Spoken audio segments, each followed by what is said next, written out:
Sementara itu pemirsa, tradisi masyarakat Bali yang membuat penjor sendiri pada Hari Raya Galungan ini sudah mulai bergeser.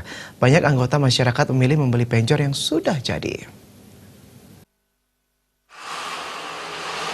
Penjor sebagai simbol mengucap syukur kepada Ida Sang Hyang Widiwasa, Tuhan Yang Maha Esa, atas segala berkahnya, rutin dibuat warga Hindu Bali menjelang Hari Raya Galungan.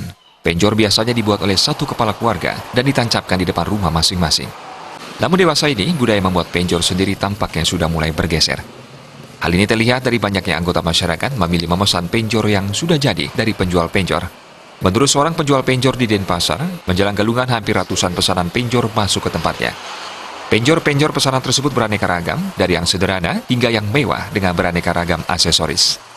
Harga terendah Rp250.000 hingga Rp2 juta ke atas. Bergesernya kebiasaan masyarakat Bali dalam membuat penjor ini, salah satunya disebabkan kesibukan masyarakat Bali dalam bekerja maupun kesibukan persiapan Hari Raya Galungan. Selain itu, karakter masyarakat kekinian yang ingin serba instan, simpel dan cepat juga berlaku dalam urusan beriatnya. Hal tersebut diprediksi menjadi salah satu penyebabnya. Pergeseran budaya ini dalam sisi positif menimbulkan peluang usaha baru di bidang pembuatan Banten Upakara, khususnya penjor.